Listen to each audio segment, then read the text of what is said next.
तमाम रोशन निगाहों और बेदार समातों को सलाम अर्ज है। 23 मार्च 1940 वो दिन कि जिस रोज बरे सगीर के मुसलमानों ने अपने लिए अलहदा वतन का मुतालबा किया, एक आजाद ममलिकत के कयाम का अज़म किया, पाकिस्तान बनाने का अज़म किया, जिसको बनाने की जिद बरे सगीर के तमाम मुसलमानों ने इबादत समझ के ठानी। वो जानते थे कि ऐसा करने में न जाने कितनी माओं के लख्त जिगर कटेंगे, कितनों की लगेगी जवानी, लेकिन आजम था कि सर चढ़कर बोल रहा था। इस मकासद को, इस करारदादे मकासद को पेश करने के बाद बच्चों, बूढ़ों, औरतों, नौजवानों सबके लबों पर बस एक ही बात, एक ही नारा, अलहदा वतन हमारा। एक ऐसा वतन, एक ऐसा मुल्क जिसकी बुनियाद इस्लामी असूलों पर रखी जाएगी। एक ऐसा वतन, एक ऐसा मुल्क जो इस्लाम का किला साबित होगा। एक ऐसा वतन, एक ऐसा मुल्क जहां नबी की तालीमात पर अमल होगा सल्लल्लाहु अलैहि वसल्लम। एक ऐसा मुल्क, एक ऐसा वतन जो इस्लामी जमहूरिया पाकिस्तान कहलाएगा। लेकिन अफसोस, आज जमहूर तो है, पाकिस्तान भी है, लेकिन इस्लाम कहीं नजर नहीं आता। आज जबानी कलामी कई असूल है, लेकिन इस्लामी असूल कहीं दिखाई नहीं देते। और अगर बात करो, पूछो तो कहते हैं जिन्ना साहब तो सेक्युलर पाकिस्तान चाहते थे। मैं बताता हूं आपको जिन्ना कैसा पाकिस्तान चाहते थे।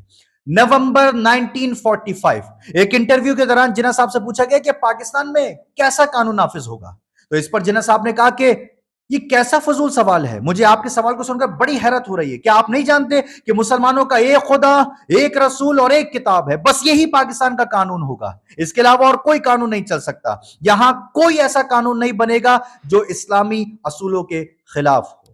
30 अक्टूबर 1947 पंजाब यूनिवर्सिटी स्टेडियम लाहौर में जलसे आम से खिताब करते हुए बबांगे दोहल जिन्ना साहब ने ऐलान किया कि तैयार रहो, हम अपना सब कुछ कुर्बान कर देंगे पाकिस्तान को इस्लाम का किला साबित करने के लिए। इसी तरह 25 जनवरी 1948 को कराची बार एसोसिएशन की जानिब से मुनक्किद करदा ईद मिलादुन नबी सल्लल्लाहु अलैहि वसल्लम के मौके पर बड़े बुलंद आहंग अल्फाज में जिन्ना साहब ने यह कहा कि वो शरारती अनासिर जो ये कह रहे हैं कि आईने पाकिस्तान की बुनियाद शरीयत पर नहीं होगी, मैं उन पर वाज़े करता चलूं कि इस्लामी असूल हमारी जिंदगियों पर आज भी उसी तरह लागू हैं जिस तरह 1300 साल कबल थे। यकुम फरवरी 1948 को अमरीकी अवाम के नाम रेडियो पैगाम में जिन्ना साहब कहते हैं कि पाकिस्तान सबसे बड़ी इस्लामी मुमलिकत होगी। इसी तरह 19 फरवरी 1948 ही को ऑस्ट्रेलिया की अवाम से खिताब करते हुए जिन्ना साहब ने यह ऐलान किया कि हम इस्लामी असूलों और नबी की तालीमात पर अमल पैरा है। और नबी की तालीमात का मतलब महज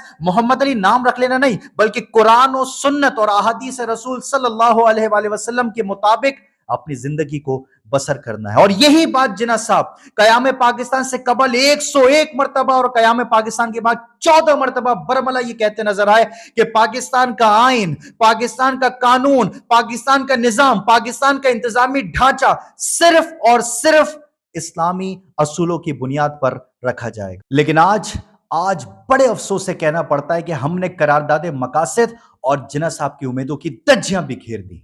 जो ख्वाब अल्लामा इकबाल रहमतुल्लाह अलैह ने देखा था और जिसे जिन्ना साहब ने खूबसूरत बनाया था, जिस ख्वाब की ताबीर 10 लाख इंसानों ने अपने खून से लिखी थी, जिस ख्वाब की खातिर हजारों मासूम और बाहया खवातीन ने अपनी जानें दी थी, जिस ख्वाब की वजह से कितने ही शीरखार बच्चों को माओ के सामने नेजों में पिरोया गया था, आज हमने उस ख्वाब को रेजा रेजा कर दिया। वो ख्वाब आज भी तिश्नाए ताबीर है। आज हम भूल गए कि हमने एक कौम बनकर खुदा से यह अहद किया था कि हम इस पाक सरजमीन पर उसके और उसके महबूब के मुताबिक जिंदगी बसर करेंगे, इस्लामी तालीमात को ओढ़ना और बिछोना बनाएंगे।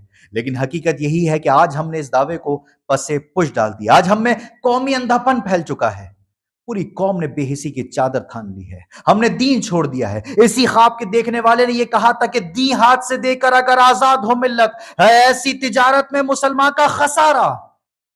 आज नतीजा यही हुआ कि हमारे पास सिर्फ खसारे बचे हैं। लेकिन हमें एक बात समझनी होगी कि अब कोई जिना नहीं आएगा, मुझे और आपको जिना बनना होगा, पूरी कौम के हर एक फर्द को जिना बनना होगा। जिन्ना ने और इकबाल ने हमें जिम्मेदारी सौंपी थी, खुसूसन नौजवानों को यह जिम्मेदारी सौंपी थी कि वो इस मुल्क की ताबीर करें। मुश्किल है लेकिन नामुमकिन नहीं। हमने पहले भी कर दिखाया था, हम अब भी कर दिखाएंगे। आए फिर से अज़म करें। मैं आपसे मुखातिब हूं, मैं उनसे भी मुखातिब हूं जो सरमाया दिल है, मैं उनसे भी मुखातिब हूं जो आंखों के मुकाबिल है, मैं उनसे भी मुखातिब हूं जो मोहब्बत के कायल है, मैं उनसे भी मुखातिब हूं हर चाहत के जो कातिल है, मैं उनसे भी मुखातिब हूं समात है जिन्हें घेरे, मैं उनसे भी मुखातिब हूं जो सामे नहीं मेरे। मुझे मालूम है खामोशियों में सनसनाहट है, हवा में साजिशों के जंगलों की सरसराहट है। मुझे मालूम है सैलाब खोए हैं जमीनों में, मुझे मालूम है तूफान सोए हैं सफीनों में, मुझे मालूम है सांपों का डेरा है दफीनों में, अभी तक वहशत आबाद है नफरत के सीनों में। मुझे मालूम है मसरूफ हैं कुछ लोग कीनों में, मुझे मालूम है खंजर छुपे हैं आस्तीनों में। बस इतना याद रखें कि जमी का एक टुकड़ा नहीं है ये वतन मेरा, नजरिया है नक्शा नहीं है ये वतन मेरा, किसी साजिश किसी ताकत से ईमान डर नहीं सकता, नजर वाले समझते हैं नजरिया मर नहीं सकता। अरे मेरी माओ ने आंखों के उजाले दे दिए इसको, मेरी बहनों ने अफशा सितारे दे दिए इसको, इसे बख्शा है जख्मों ने लिबासे मुश्कबू अपना, शहीदों ने निछावर कर दिया इस पर लहू अपना। रफीका ने वफा में जिस तरह ईमान जिंदा है, अरे वो पाकिस्तान जिंदा था, वो पाकिस्तान जिंदा है। सुनो सुनो ये जिंदगी के हौसले हमको बताते हैं कि पत्थर टूट पड़ते हैं तो पर्वत टूट जाते हैं, कभी पत्थर भी रह जाते हैं आईनों से टकराकर, दिए आंधियों का रुख बदल देते हैं लहराकर। गुलामों की तरह हरगिज झुका सकती नहीं हमको, जमाने की कोई ताकत मिटा सकती नहीं हमको, हमें खुर्शीद बनकर जुल्मते शब से निकलना है। सुनो इस सब्ज परचम को सितारों तक उभरना है, उठो याराने मिल्लत किस फसुर्दा ख्वाब में गुम हो कि पाकिस्तान तो मैं हूं, पाकिस्तान तो तुम हो। आओ आओ आज एक और करारदाद पेश करें, एक और मकसद को अपनाएं कि उस वक्त तक चैन से नहीं बैठेंगे जब तक कि इस वतन अजीज को, इस पाकिस्तान को वैसा ना बना दें जैसा जिना चाहते थे। खुदा मेरा और आपका हामी नासिर हो। पाकिस्तान जिंदाबाद।